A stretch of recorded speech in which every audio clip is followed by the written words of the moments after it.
Merci de nous faire cet honneur de répondre présent à cet appel. Oui, c'est un appel téléphonique qui dure 2 heures d'horloge précisément. Et durant ces 2 heures, tenez-vous tranquille.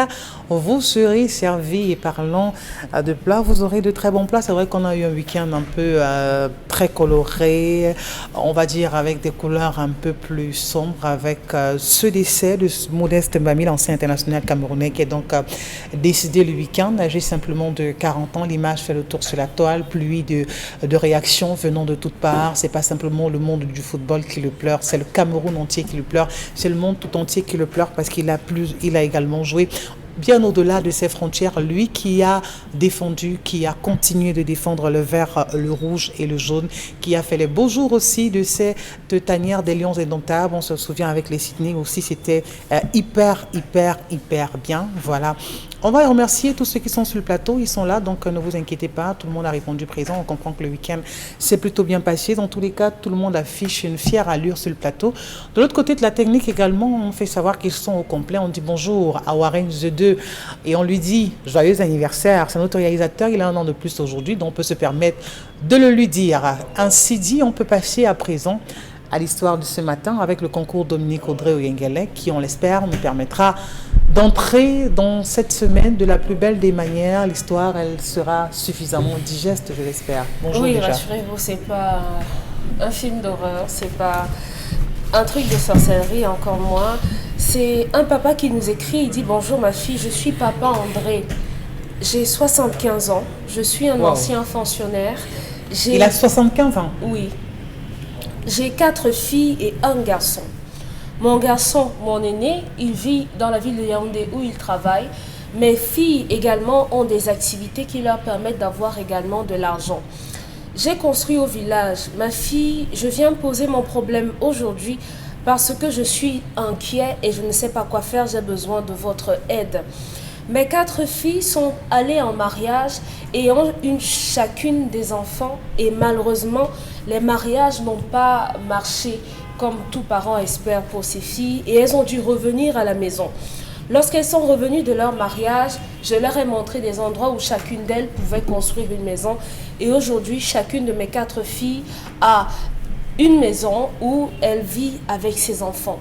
Le problème, c'est que mon fils, mon aîné, ne cesse de perturber la tranquillité dans ma famille. À chaque fois, il est en train de dire à mes filles qu'elles ne sont pas chez elles, qu'elles doivent aller en mariage, que tout ce que je possède leur revient. Il est allé jusqu'à me dire qu'il espère pour moi que j'ai attribué des papiers qui font de ses sœurs, de mes filles, des propriétaires, des terrains, des espaces sur lesquels elles ont construit. Qui le dit? Le fils. Le frère, oui, le frère à ses fils filles. aîné, oui. D'accord. Et il est allé jusqu'à me dire qu'il espère pour moi que j'ai donné des papiers des papiers qui font que mes filles soient définitivement propriétaires des espaces sur lesquels elles ont construit. Auquel cas, à ma mort, il va toutes les mettre dehors. Ma fille, mon épouse et moi, nous sommes dépassés. Qu'est-ce que je dois faire? Est-ce que je devrais partager mon héritage maintenant? Est-ce qu'il y a des mots, est-ce qu'il y a des astuces pour que je puisse apaiser mon fils, qu'il ne mette pas ses sœurs et mes autres filles mal à l'aise? Il a quel âge le fils? Le fils, il est dans la... Attendez. 45 par là. 45 ans par là. Donc, le père a 75 ans. Il a un fils de 45 ans qui vit chez lui. Hein? Qui lui impose? Le fils est à Yaoundé, là où il travaille. Mais son père est rentré au village où il a, disons, 1, 2, 3 hectares. Oui, l'espace familial. Et maintenant, il a dit à ses sœurs, cet espace m'appartient. Donc, sachez que dès que le père meurt là, je prends tout. Parce que vous êtes des femmes, vous n'avez rien à voir dans les propriétés de mon père. Ça ne se limite pas seulement au terrain, ça s'étend à tous les avoirs du père. C'est un ancien fonctionnaire qui avait suffisamment d'argent. Donc, imaginez. Et le père demande s'il faut qu'il lègue ça à ses filles vivantes. Qu'est-ce qu'il doit faire? Est-ce qu'il doit partager son héritage étant vivant? Comment est-ce qu'on gère ce genre d'enfant? Alors, est-ce qu'on devrait se poser ce genre de questions? Le papa, il est libre de donner à qui il veut ce qu'il possède. Il peut même donner à un enfant qui n'est pas le sien, à une tierce personne, à un cousin, à une cousine, à quelqu'un qui l'a peut-être tenu la main. Est-ce qu'on n'est pas libre de gérer son héritage comme on le souhaite? Non, pas toujours. Justement, c'est pour ça que vous avez l'habitude de dire, ah oui, et tel, n'est-ce pas, les Bantous font ceci, n'est-ce pas? Voilà un papa de 75 ans qui ne connaît pas l'organisation sociale et sociétale de ses ancêtres. Quand les filles sont supposées aller en mariage, certes, mais le papa peut aussi décider qu'une de ses filles n'aille pas en mariage. Donc il y a plein de formules. Un papa ne peut avoir que des filles et décider qu'une seule ne va pas en mariage. Et comment on procède. Mais dans le cas précis, lorsque la première fille va en mariage, c'est en ce moment qu'on fait le jugement d'hérédité. Vous avez un seul garçon, c'est lui votre successeur. Vous lui dites, si le mariage de ta fille ne réussit pas demain, voilà comment ce sera organisé. Et elle va faire la maison ici, il peut faire ses champs là-bas. Il s'est trouvé que lui, le père, aucune de ses filles n'est restée en mariage. C'est sa faute d'abord. Parce que pourquoi ces filles ne vont pas en mariage? Ça veut dire qu'il n'a pas interrogé les antériorités de sa famille. Il n'est pas normal qu'un Bantou, que ses filles n'aillent pas en mariage. Ce n'est pas possible. Il peut décider de le faire.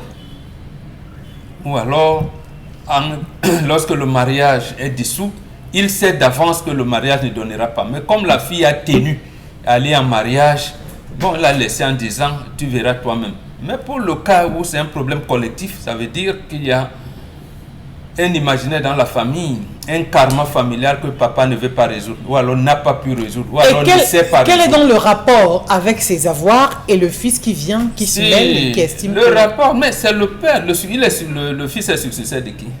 Il est successeur de son père. Et justement, c'est l'occidentalisation qui est venue, vous dire que bon, n'est-ce pas, chacun fait sa part. Non. Même lorsque le papa dit à 18 ans, tu quittes la maison, on t'accompagne. On t'accompagne dans ta maison. Donc, ici, le papa doit effectivement, au regard de la configuration actuelle, faire comme son fils le lui dit, les titres fonciers à toutes ses filles. Parce que, en fait, c'est les enfants que ces filles ont ramenés. C'est les enfants de qui? Est-ce que les gens terminent là? Oui, nous sommes 4, papa a laissé. D'accord, vous avez fait des enfants, là vous êtes partis. Ces enfants appartiennent à qui? Et ces enfants, leur déploiement sera comment? Justement, c'est l'organisation de ce mariage qui encadre le reste. Ça veut dire que si ces filles qui sont allées en mariage, leur famille les a rejetées, le père a chaque fois un moment, je pense 3 mois, 3 à 9 mois, pour attendre la famille où ces filles sont allées en mariage et faire un conseil de famille en disant, comme vous n'acceptez plus ces enfants, il les fait des rites de légitimation chez lui, qui deviennent ses propres enfants. C'est-à-dire que au-delà de ces 4 enfants légitimes, oui, il ajoute ses petits-enfants à qui il peut même donner des successions. Au cas où son fils, j'allais dire comme il est unique, n'encadrerait pas, n'entrerait pas dans le schéma que papa a construit. Donc s'il limite, les trucs en disant oui, j'ai, comme dit la loi, c'est les enfants sont à part égale. Non, nous ne connaissons pas cette configuration-là. Les us et coutumes africaines ne connaissent pas cette orientation. Parce qu'en fait, le garçon, bien qu'il soit unique, et qu'a priori, il est le successeur de son père, il peut même être déshérité au profit du petit-fils de papa. Donc, c'est toute une organisation. Papa, tu poses le problème. Premièrement, il faut essayer d'assainir le mauvais karma qu'il plante sur tes filles. Ils ne sont pas allés en mariage. Ça risque d'être les mêmes choses pour tes petites filles. Deuxièmement, donner le statut à tous tes petits-enfants. Donc, les enfants de tes filles, sont-ils tes enfants ou bien leurs familles respectives de leurs géniteurs vont les reprendre? Parce que pour ne pas laisser la zizanie dans la famille demain, parce qu'elle dira, j'ai mon enfant, l'enfant est d'abord l'enfant du père. Au cas où leurs géniteurs ne les ont pas adoptés, vous les prenez et vous fassiez un rituel de légitimation. À ce moment-là, en plus du garçon que vous avez, les autres garçons sont vos garçons. Vous organisez donc votre famille par rapport à cela pour aboutir à la monnaie. Mais faites les papiers à chacun. Vous avez 4 hectares ou 4, faites donc ça à chacun pour léguer. Voilà comment on arrive à l'harmonie. Mais le garçon, papa peut aussi décider qu'il déshérite parce que parce que souvent, on a l'impression, on a le sentiment pour lui, le fait d'être garçon, d'être fils unique, il ne doit pas donner des injonctions à son père, et savoir que mon père a tout laissé et mettre en mal les filles. Pamela Phomène, quand on a un pareil grand frère, vraiment, comment est-ce qu'on admet une telle situation? Je ne mets même pas à la place de ces filles, ces mamans, parce qu'elles ont des enfants, elles sont adultes aujourd'hui, parce que votre ménage a capoté, vous repliez. Et puis on vous dit que vous avez une date limite, donc il faut vite faire et libérer le plancher. Parce que si papa ferme les yeux et que vous êtes encore là, ça c'est que vos jours seront en danger. Et on sait très bien comment ça se termine, c'est-à-dire qu'on passe tout le temps au tribunal, parfois ce sont des machettes, des couteaux et tout.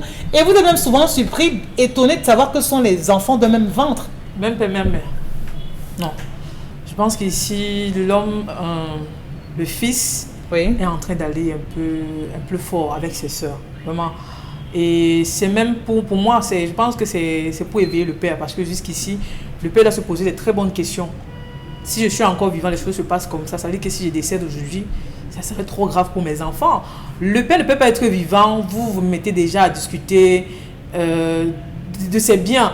Encore que l'histoire ne me dit pas que les filles sont revenues à la maison parce qu'elles ont vu les biens de leurs parents, de leur père. Non, ça n'a pas marché. Elles sont rentrées. Moi, je connais un parent qui dit à ses filles, quand la mère est toujours en train de dire va te marier, vas-y, va. Le parent lui dit vas-y, si ça ne marche pas, tu reviens, j'ai construit. Pas pour dire que ces filles ne doivent pas se marier, ou alors ces filles ne. Allez faire des problèmes, allez faire palabre à la maison. Revenez parce que je suis là, non, je vais vous gérer. Non, absolument pas. Juste pour leur dire que n'ayez pas crainte de recommencer si ça n'a pas marché. C'est normal. C'est normal. Si ça ne marche pas, vous revenez. Maintenant, l'enfant qui a 45 ans, qui s'intéresse déjà au bien de son père, je pense qu'il fait très mal.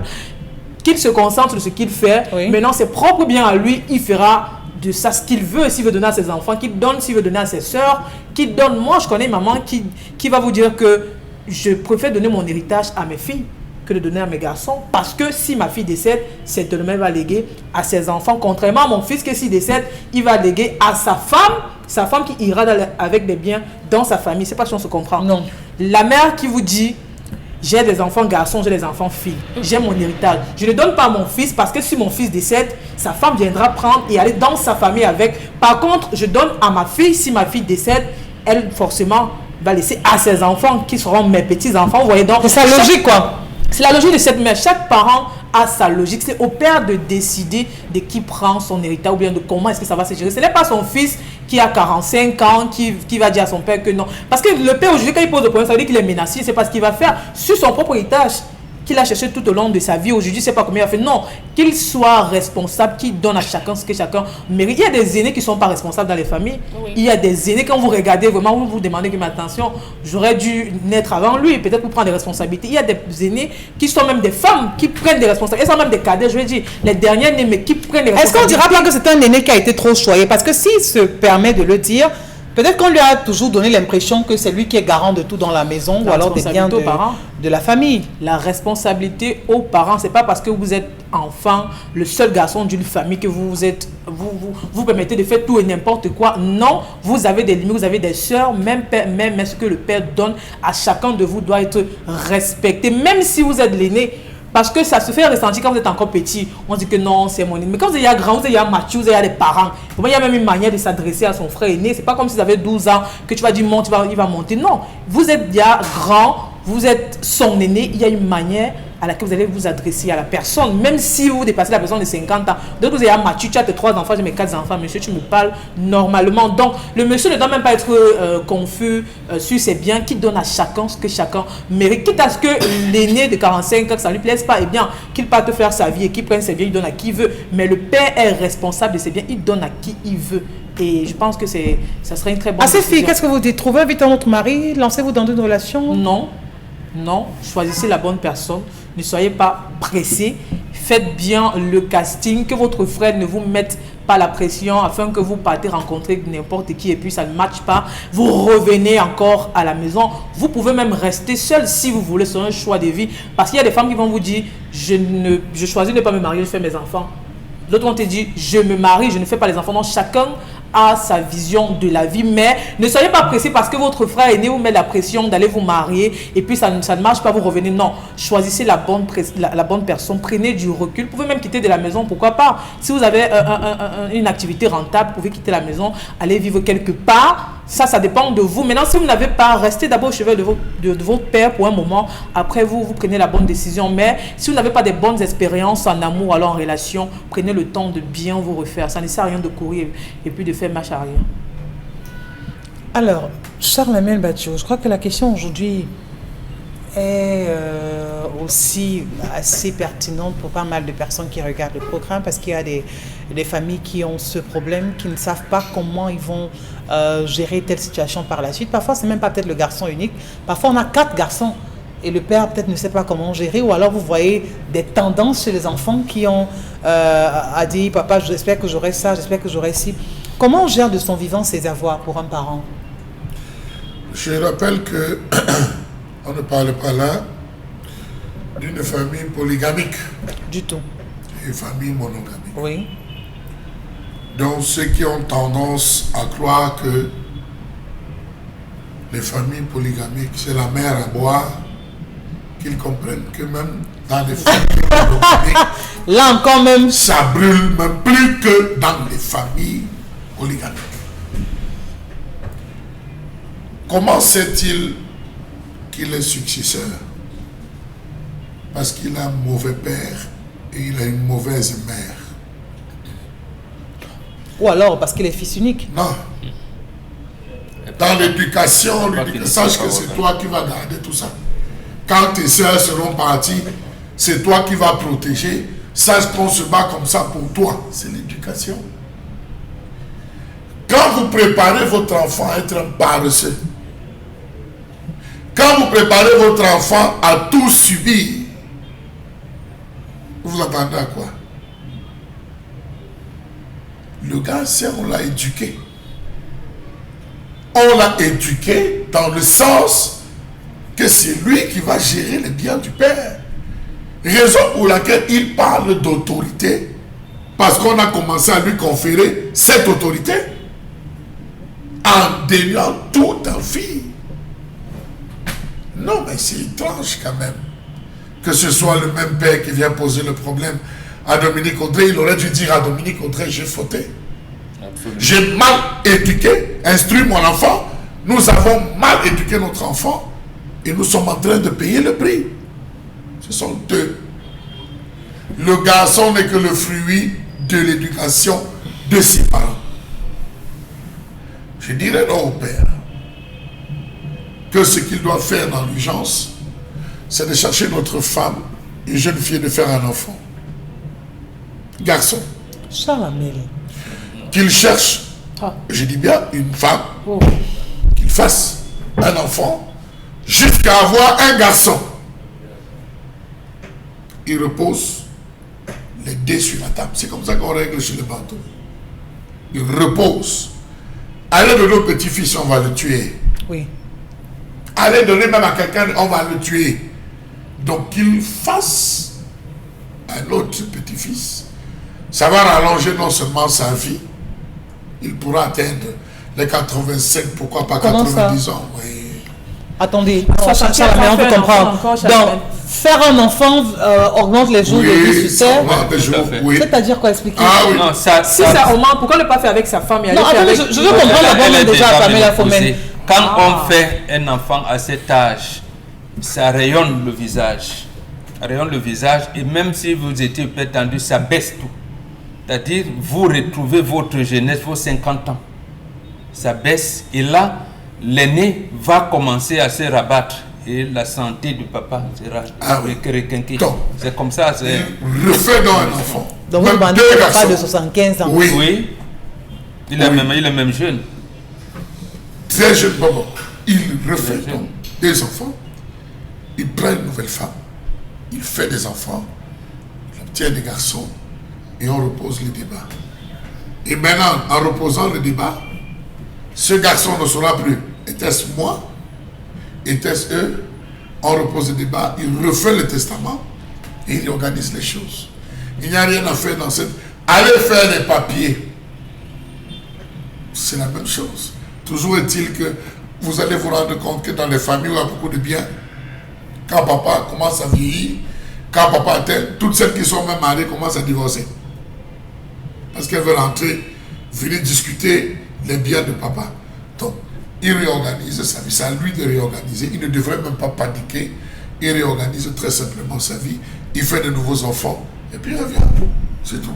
Dominique Audrey, on retient ou alors on comprend que décidément la polygamie, les anciens, les autres étaient quand même assez avenants sur certaines situations. C'est-à-dire qu'ils réglaient cela de manière implicite parce que s'il était polygame vraiment depuis la nuit des temps, il n'y aurait pas eu ce type de problème parce qu'il ne se serait pas retrouvé en train d'être seul et de narguer ses sœurs. S'il avait eu une autre femme, c'est depuis fort longtemps que le problème aurait été résolu. La polygamie n'est pas un exemple. Pour vous? Ça ne l'est pas et je ne compte pas m'appesantir dessus parce que les statistiques présentées à nous sur le terrain, dans notre environnement direct, nous montrent que la polygamie est un échec. Pour toute personne qui s'y engage, c'est un échec. Donc vraiment, Dominique ne me demandez pas de dire si ce papa était polygame, ça n'allait rien changer parce que même s'il était polygame, ses enfants allaient discuter ses biens. Mais vous affirmez que être polygame, c'est un échec? C'est un échec, Isabelle Caron. La situation de ce papa aujourd'hui montre simplement qu'il n'a pas enseigné la bienveillance, il n'a pas enseigné le détachement à ses enfants. Parce que oui, vous pouvez avoir une multitude de biens, mais dans l'enseignement que vous donnez, dans l'éducation que vous donnez aux enfants, apprenez-leur que les biens, ça vient et ça part. Les personnes aujourd'hui qui ont des difficultés, la plupart dans leur vie, sont des personnes qui sont beaucoup trop attachées aux biens matériels. Parce que plus jeunes, on ne leur a pas appris le détachement d'un certain nombre de choses. Vous n'avez pas appris l'amour à vos enfants, vous leur apprenez juste à avoir des choses et en grandissant, malheureusement, l'enfant est ce qu'il voit, l'enfant est le résultat de son environnement. On a un garçon aujourd'hui qui dit à ses sœurs, dès que mon père ferme les yeux, je vais venir occuper sa place, je vais prendre possession de tout parce que vous êtes des femmes et que vous êtes censées aller en mariage. Moi, je dirais, ce que j'ai dit à ce papa, c'est de tout vendre, tout simplement. Tout vendre et lui-même vivre où? Il vend tout, il vend en location. Qu'il vende tous ses biens.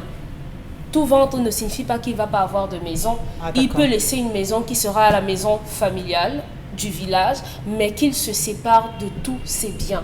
Si après sa mort, son fils veut toujours engager un combat, engager une guerre, et bien qu'il vende cette maison ou bien qu'il en fasse ce qu'il veut, mais de son vivant, puisqu'il y a un tel déchirement, peu importe ce qu'il va faire. Son fils a en tête que mon père a des biens et ces biens me reviennent de droit. Donc je vais mettre mes sœurs mal à l'aise. Donc pour protéger ses filles et pour le bien de son fils, parce qu'il doit apprendre à chercher par lui-même, eh bien que ce papa simplement se sépare de tout ce qu'il a. Et s'il veut, il pourrait donner substantiellement de l'argent, l'héritage de chacun des enfants et après à chacun de ces enfants de se reconstruire ailleurs. Parlons des filles qui sont revenues chez leur père. Moi, je trouve parfois dérangeant qu'après une relation qui est capotée, on rentre à la maison. Il faut parfois endurer en dehors de la maison parce que ça affaiblit. Beaucoup sont retournés chez leurs parents et ont paressé. Sont revenus totalement à la charge de leurs parents et tout. Quand vous êtes allé en mariage, vous aviez des emplois, vous aviez des activités qui auraient pu vous permettre d'avoir de quoi payer au moins un loyer de 10 000 et avec le temps progressivement de vous remettre. Donc vraiment, lorsque ça ne marche pas, lorsque dans votre foyer ça ne va pas, ça ne sert à rien parfois de rentrer chez vos parents.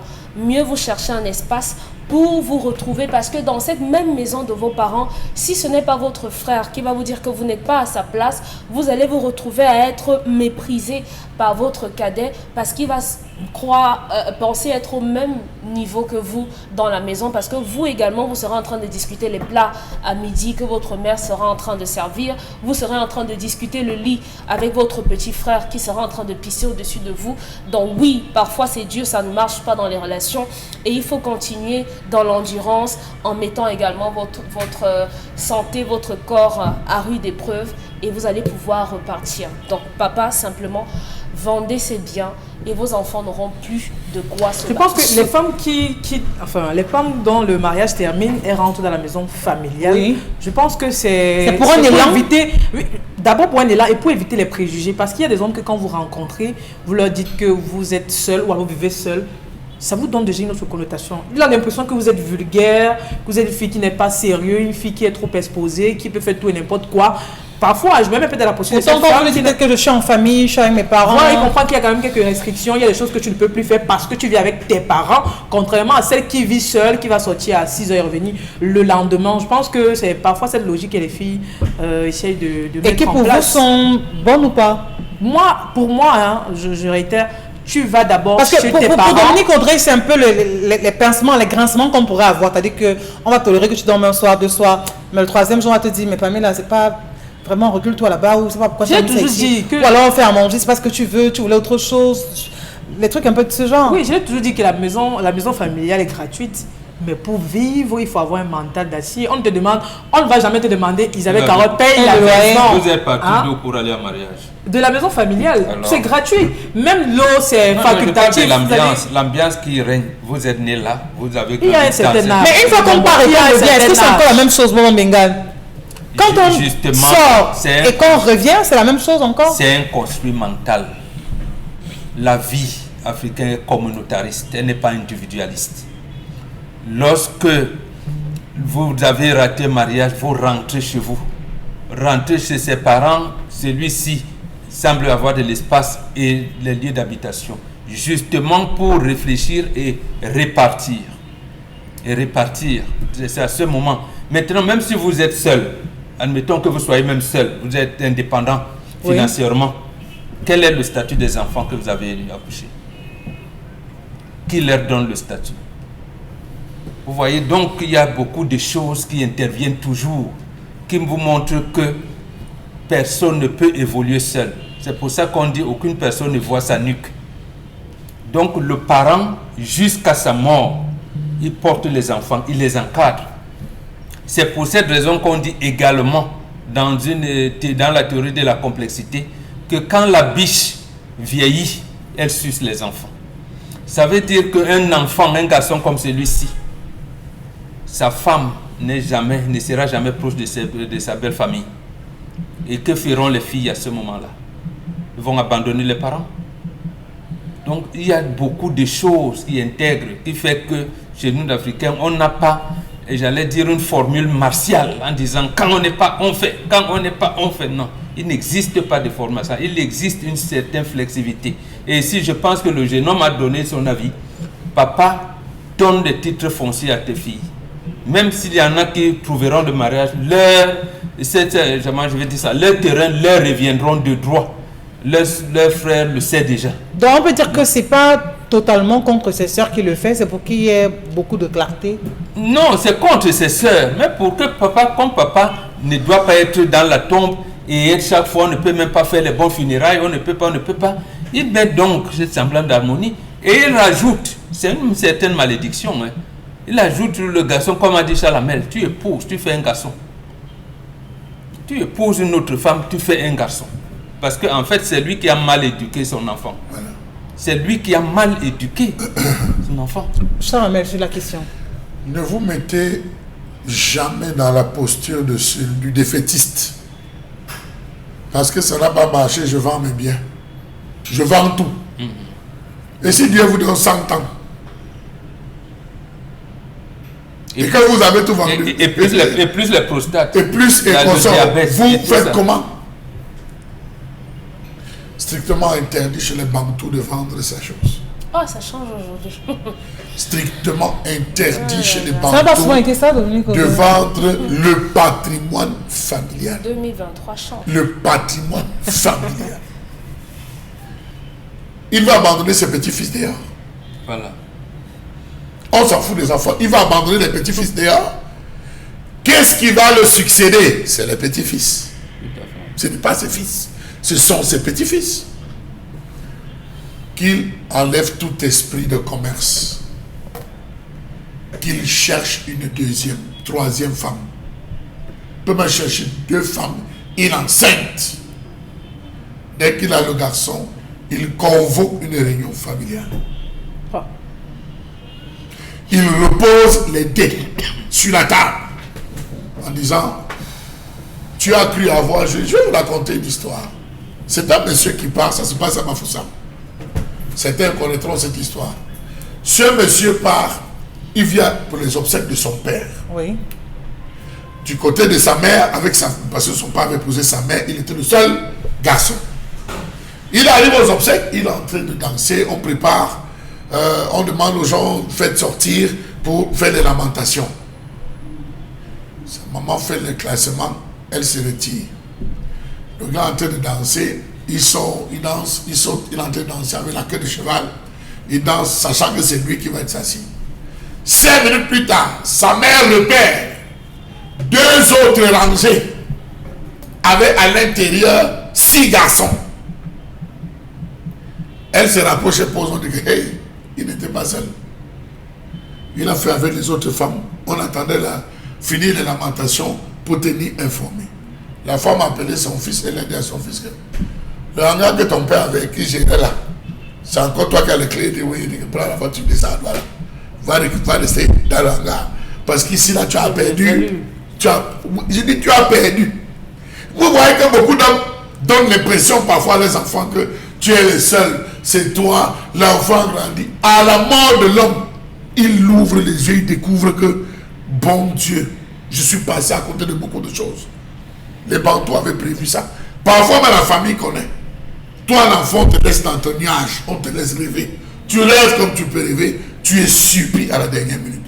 Donc, ce papa est clairvoyant, on va lui dire qu'il a commis une erreur, mal éduqué son enfant, qu'il se batte, qu'il prenne notre femme, qu'il ne vende surtout pas les biens, qu'il ne vende pas, qu'il ne répartisse pas, au contraire, il fait les papiers en disant, c'est un bien familial, ne pourra être jamais, jamais et au grand jamais vendu. Parce que pour d'aucuns, en vendant, on partage l'argent entre les 4 enfants, 3, je ne sais pas combien ils sont. C'est peut-être un peu plus facile, c'est-à-dire que chacun a un esprit serein, bon, Bengan. Non, ça apporte l'individualité. Ils pourront donc faire le conseil de famille comment? Si on divise comme ça, la finalité, c'est cela. Faire le conseil de famille. Un homme riche chez les Africains, chez les Bantous, c'est un homme qui a une grande concession. Merci beaucoup, Bengan. À présent, on va enlever encore avec la température qui s'élève davantage, la colère à l'instant.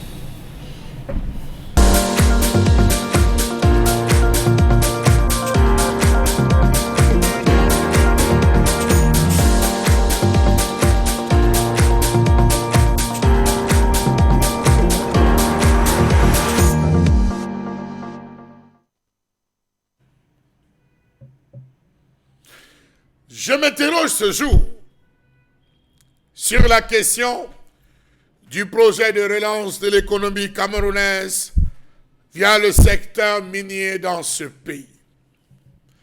Dans son traditionnel discours à la nation le 31 décembre 2022, Paul Biya a reconnu une faiblesse de son gouvernement à saisir les opportunités naturelles qui lui sont offertes pour développer le Cameroun.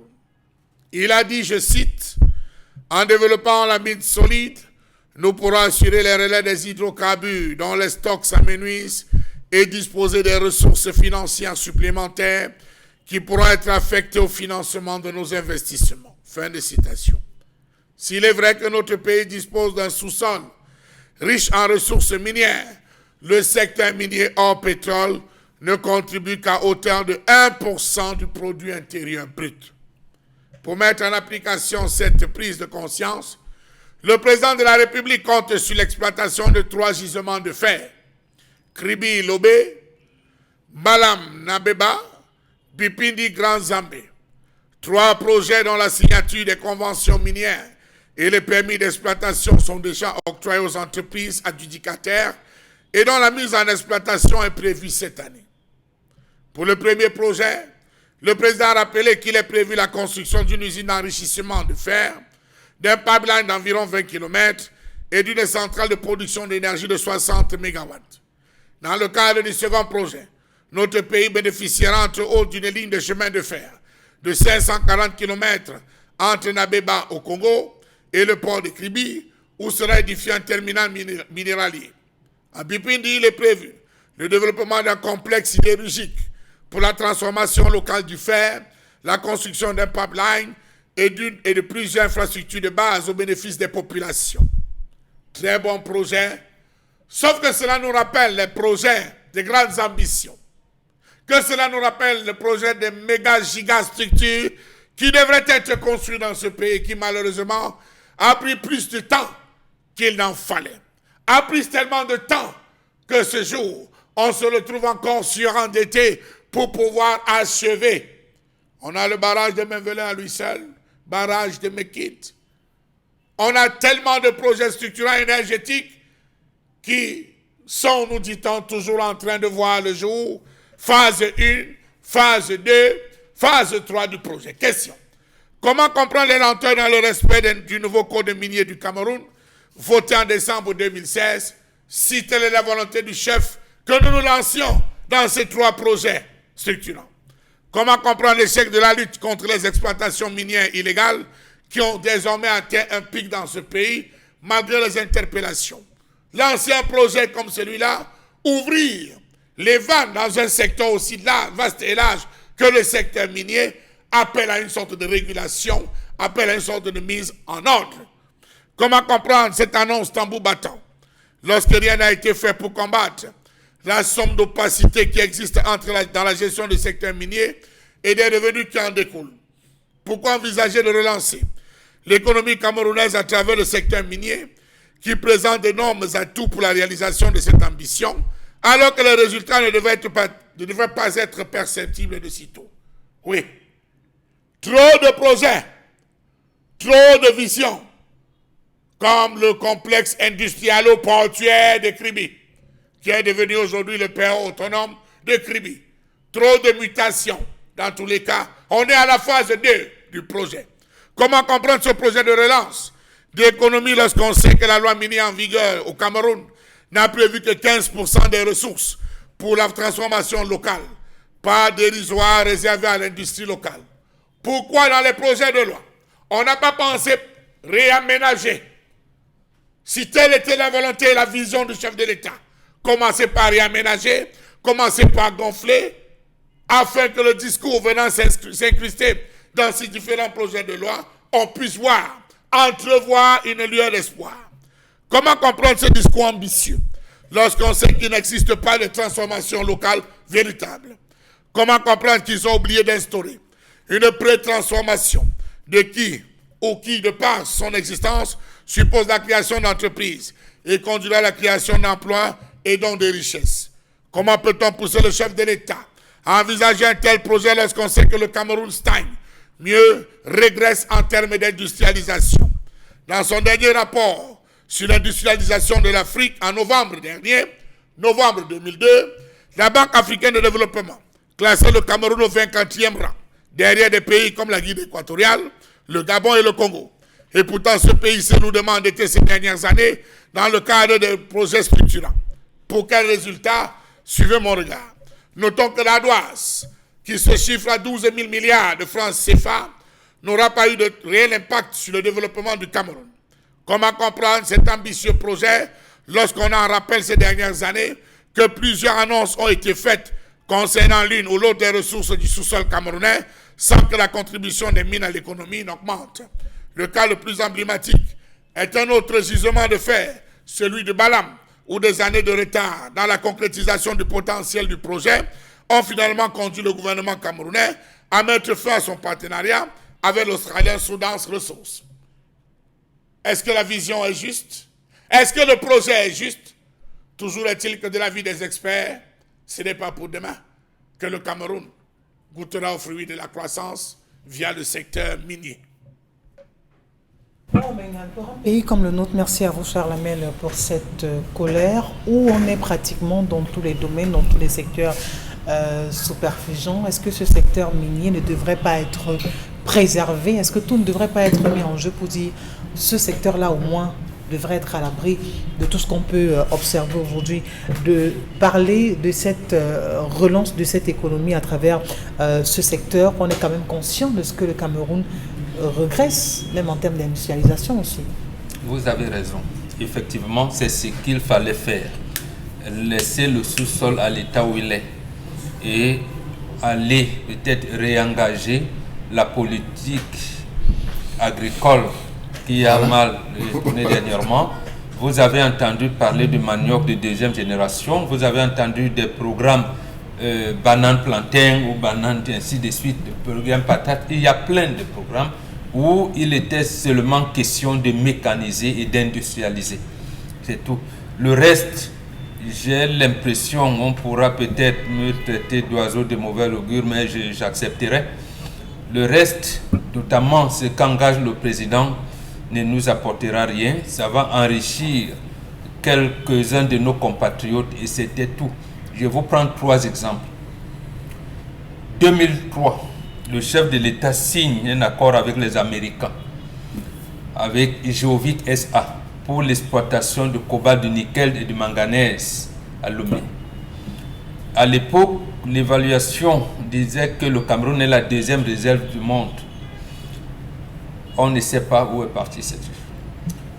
Jovic SA, de l'avis des experts, est allé lever le fonds et tout, mais rien n'a été fait. On a même créé avec Mme Yawa Issatou, heureusement qu'elle est la directrice générale de la Société nationale d'investissement, ils ont créé Jovic Cameroun. C'est où? Qu'est-ce que ça a apporté? Le cobalt, le nickel du Cameroun, ça a apporté quoi? La manganèse, rien. Décembre 2008, c'est le 2e projet. Le chef de l'État signe avec les Coréens un décret d'exploitation du diamant de Moumbilon.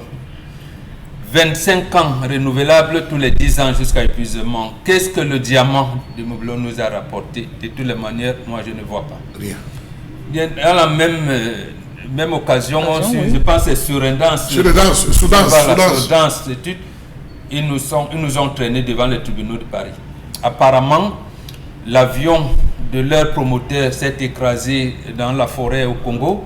Son fils a repris, mais il y a eu des micmacs où peut-être l'État du Cameroun n'a plus voulu continuer avec le fils du promoteur. Il nous traîne devant les tribunaux à Paris et à Londres. Donc, voilà au moins les 3 choses qui auraient pu nous engranger beaucoup d'argent, mais rien. Le pétrole, alors, n'en parlons pas. On nous avait dit que c'était lié pour les experts. À quoi sert la Sonara? Un expert nous disait encore aujourd'hui que, en principe, la Sonara ne devrait pas avoir de l'argent, comme on dit, devrait permettre aux entreprises pétrolières d'avoir de l'argent et à l'État, en principe. Donc, de raffiner notre pétrole, de nous donner les agrégats de pétrole qui nous permettent d'avoir le goudron, qui nous permet d'avoir ci et ça, et peut-être même le pétrole, l'empan moins cher, on est dans ces niveaux. Donc, en fait, le sous-sol camerounais, c'est une malédiction que nous avons là. Mais ce qu'on va faire là, le faire, n'était-il pas peut-être question de demander aux Chinois de venir construire localement? Ce qu'il faut faire pour transformer les ingénieurs, mais j'ai peur que cela ne nous rapporte rien. Alors, Dominique Audrey Oyengeleng, est-ce que c'est le même regard que vous avez? C'est-à-dire quand on parle de l'avenir du secteur minier aujourd'hui au Cameroun, la relance peut-elle être possible? Si oui, en quelle mesure l'efficacité pourrait-elle se faire pour qu'on soit tous satisfaits de ce qu'on a? Si on veut être optimiste, on va se dire oui, on a pensé à ce secteur, on va peut-être désormais mieux l'organiser, on va mieux le régenter, on va mieux. Ça veut dire que les projets énoncés, les 3 principaux projets énoncés pourraient être porteurs d'avenir. Sauf que pour qu'on puisse avoir de l'espoir dans un domaine, il faudrait que précédemment, ce domaine ait fait un semblant de preuve. Aujourd'hui, par rapport au secteur minier, on n'a pas véritablement une traçabilité de ce que ça a pu rapporter à la population camerounaise. On n'a pas véritablement quelque chose de palpable qui ait pu être produit à part de par le résultat de ces mines-là. On va vous dire par exemple qu'il y a, de façon banale, lorsqu'il y a même ces sociétés à qui on permet de faire ces extractions minières, elles ont des responsabilités en termes sur le plan social qu'elles ne réalisent pas. De façon banale et basique, même à ce niveau-là, on n'a pas la redevance que cela devrait produire aux populations. Donc aujourd'hui, on voit un peu mal ce projet énoncé comme ça être porteur. On voit... Ce serait pessimiste de dire que ça ne va pas marcher, oui. Mais par rapport à tout ce qu'on a déjà vécu, par rapport à tous les précédents dans tous les secteurs, on est enclin de se dire, voyons d'abord ce que ça va donner, voyons d'abord le démarrage, voyons d'abord jusqu'où on va tenir avec ce projet. Mais à la base, on n'y croit pas. On ne peut pas véritablement y croire parce que jusqu'aujourd'hui, on n'a jamais rien eu qui ne soit produit de par les mines. Alors, Charles Hamel, pour vous aujourd'hui, lorsqu'on évoque cette question, ce secteur aujourd'hui, est-ce que ce sont les personnes qui ont cette lourde responsabilité, qui sont, on dira peut-être inconscients ou alors trop conscients et trop confiants au point de faire de tels dérapages? Isabelle Carole, pour être honnête, ce n'est pas demain que vous allez manger l'argent du secteur minier. Parce qu'il y a plusieurs étapes qui ne sont pas respectées, qui n'ont même pas encore démarré, qui vont démarrer, d'autres qui sont en cours. Il faudra attendre longtemps. Et pendant ce longtemps, on va vivre de quoi? Premier point. Je crois que lorsque les députés étaient à l'Assemblée, si véritablement c'était la vision du chef de l'État, Mbambok, on devait voir la contribution du secteur minier. Au lieu de laisser à 15%, on aurait pu monter Mbambok à 20%. 30 ou 40%, histoire de préparer déjà le discours, les annonces, l'annonce, mais c'est toujours 15% en termes de contribution. Deuxièmement, le Cameroun a quelle pré-industrie locale? Le Cameroun a quelle industrie de transformation locale? Aucune. Tout l'endettement qu'on avait pris, c'était pour l'industrialisation du Cameroun. On a développé l'industrie camerounaise à quel niveau? À aucun moment, ça n'a été fait. Cette dette a été contractée pourquoi? Pour quel objectif? Donc, on s'engouffre simplement. Nous sommes à 12 000 milliards. Nous sommes à 12 000 milliards. Certains experts dans la matière vont jusqu'à penser que ces projets, ce n'est que pour rembourser les dettes. C'est un échappatoire pour rembourser les dettes. Aujourd'hui, on dit, on va se lancer. Est-ce que véritablement on a fait comprendre, percevoir un ensemble de choses au chef de l'État par rapport à la situation économique que traverse le Cameroun? Tout ce qu'on amène devant, non, c'est les emplois, il y aura des emplois directs, il y aura ceci. Mais on l'a vu pour plusieurs projets structurants. On l'a vu pour plusieurs projets qui n'ont jamais vu le jour. Le barrage de Mevele est fini? Du tout. Le barrage de Mekine, est-ce que c'est fini? On peut citer, est-ce qu'aujourd'hui on a l'énergie qu'on avait annoncée, qu'à l'horizon 2023, il n'y aurait plus de délestage. Combien de quartiers encore sont délestés d'énergie? Depuis des semaines, des mois, il y a combien de quartiers encore? A-t-on résolu la crise énergétique? Non. Mais pourtant, on a fait des emprunts pour la crise énergétique. A-t-on résolu la question de l'eau, l'adduction en eau potable? Non. Pourtant, mais je crois qu'au lieu de se lancer dans des projets comme ceux-là, des projets d'envergure, nous venons à peine d'avoir une école, Mbambok, de formation dans l'ingénierie minière au Cameroun. Pourquoi se précipiter à lancer des travaux dans un secteur où nous n'avons pas encore l'expertise? On a besoin d'avoir l'expertise. On doit ce besoin passe par quoi? Dépend de quoi? Vous allez rester dans la sous-traitance. La création des écoles, des formations. On a besoin d'envoyer des gars pour sortir le séjour de cette dépendance. Oui, pour avoir la main-d'œuvre, pour avoir les bien fait. On avait ici un cadre d'appui à l'artisanat minier, au CAPAM. Est-ce qu'on est parti du CAPAM à l'exploitation industrielle comme l'exige le chef de l'État? Oui, les textes sont là. Mais l'implémentation, on n'est pas on n'a pas l'expertise, on n'a pas mis en place l'expertise nécessaire pour cela, c'est-à-dire un cadre financier approprié. Les gens qui ici connaissent ici investissent. Même ici, on dit aux Chinois, oui, on vous donne, mais si vous trouvez de l'or là-bas, il faut nous dire que vous avez trouvé de l'or. Si vous nous trouvez, mais ce n'est pas possible. Pire, le secteur minier est encore un secteur qui est tenu par certains barons. C'est de la sous-traitance. Ça veut dire que ceux qui ont les autorisations, c'est des barons. Je dis des barons, mais il y a une équipe qui détient tous les permis et qui sous-traitent avec des Chinois qui sont cachés derrière avec telle structure. Et toute la région devient comme un cratère. On n'a pas résolu la question minière. Le peu qu'on a déjà fait nous a rapporté combien? Le peu qu'on a déjà fait, on a investi où? C'est bien de nous dire qu'on va se lancer, mais en termes de lancement aujourd'hui qu'on est dans ce secteur, on a Minimatam. Minimatam nous a rapporté quoi en termes de production? On a le marbre, les exploitants de marbre. Le marbre nous a rapporté quoi? Il y a plusieurs secteurs. Il y a le secteur de l'or. Quand la capable tenir, on a investi où, quoi, comment, qu'est-ce qui a été fait? Donc vous vous rendez compte que déjà à ce niveau, il y a une illégalité qui règle les revenus qui ne sont pas, il y a une opacité dans la gestion des revenus qui en découlent et même de la gestion de ce secteur. Aujourd'hui, ouvrir en disant que c'est ce sur quoi on va s'appuyer, j'ai comme l'impression, et peut-être bon me dira le contraire, j'ai l'impression que ce sont ces mêmes barons qui sont derrière, qui veulent élargir le champ du mangement. Non, le champ du mangement. C'est le champ du mangement, il faut élargir le champ du mangement. Il veut distraire des fonds. Que fait-on dans l'agriculture de troisième génération, de deuxième génération, troisième génération, l'agriculture mécanisée, on est à quel niveau? Que fait-on de la question foncière? Foncière urbaine, foncière rurale. A-t-on réussi à gérer déjà ces différents problèmes? A-t-on géré le secteur halieutique de l'élevage aujourd'hui? On devait voir, être dans toutes les différentes zones de l'élevage. On devait voir les plantations. Vous quittez Douala pour aller à Banganté. Surtout le trajet de Douala-Banganté. Il est fade, le non, vous cultivez quoi? La banane, c'est pour vous? C'est ce que vous mangez? Du tout. Le caoutchouc, surtout là, c'est quand vous allez à Goya. Le caoutchouc, c'est ce que vous mangez? Qu'est-ce que vous produisez avec vos terres pour manger? Il n'y a rien.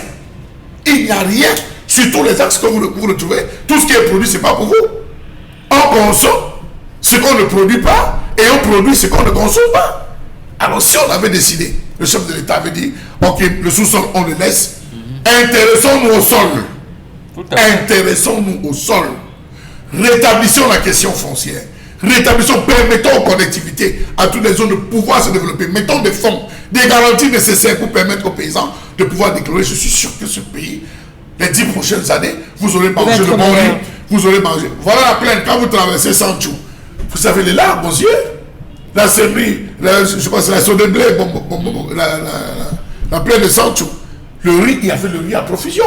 Vous avez des zones dans le Ndé, Tonga, Babitoua, toutes ces zones où on produit un riz exceptionnel. Mais malheureusement, on n'exploite ça, on n'exploite pas ça. On laisse les gens à côté mourir de pain pour revenir à vous, Pamela Fomène. Mais pourquoi se plaire à laisser le flou perdurer, durer et mettre les autres autour mal à l'aise? Pourquoi ne pas dresser comme une sorte de bilan? Pourquoi ne pas se poser des questions de savoir qu'est-ce que ce secteur jusqu'ici a pu nous ramener? Qu'est-ce qu'on peut faire pour mettre en place, pour avoir davantage de revenus par l'an ou alors en exploitant simplement le secteur minier qui en lui-même regorge tellement d'aspects et nous met à un très haut firmament? Parce que derrière ce projet, il y a des personnes qui se lèchent bien, mais alors très bien les doigts. Ce sont des projets qui coûtent énormément d'argent, mais il n'y a pas de traçabilité. Vous n'allez pas aller sur Internet, on vous dit tel projet, qu'est-ce que ça a rapporté? Pourtant, le but, c'est peut-être pour renforcer l'économie, créer de l'emploi. Je prends le dernier Caranda, c'était le scandale de Glencore, je peux me tromper. Oui. Le scandale de Glencore, une entreprise britannique qui a avoué avoir corrompu les fonctionnaires camerounais sur l'exploitation du pétrole. Je dis n'importe quoi, le pétrole c'est 200 francs. Ils vont faire croire aux Camerounais que c'est 500 francs, mais où iront les 300 francs de plus? Où est-ce que ça va, dans quelle caisse? Ça, on ne sait pas. Vous ne pouvez pas être partenaire d'une entreprise, l'entreprise gagne plus que vous. C'est qu'il y a un problème. Vous ne pouvez pas être partenaire d'une entreprise et l'entreprise gagne plutôt le Cameroun qui est porteur du projet. Je pense qu'il y a un problème à ce niveau. Mais si le problème n'est pas résolu, ça veut dire qu'il y a des personnes en interne qui se plaisent dans cette situation et le pauvre Camerounais va tout simplement subir. Le contrat entre la Chine et le Cameroun sur le projet de fer, sur l'exploitation de fer, je pense que c'était le projet Stilo en 2022, a permis de montrer aux Camerounais que le Cameroun s'est fait berner par le projet. La Chine a carrément, c'est-à-dire que de pour parler au quartier, montrer que le Cameroun est derrière sur son propre projet et sur le regard impuissant des autorités compétentes. Malheureusement. Ne zappez surtout par l'émission Ne fait que commencer.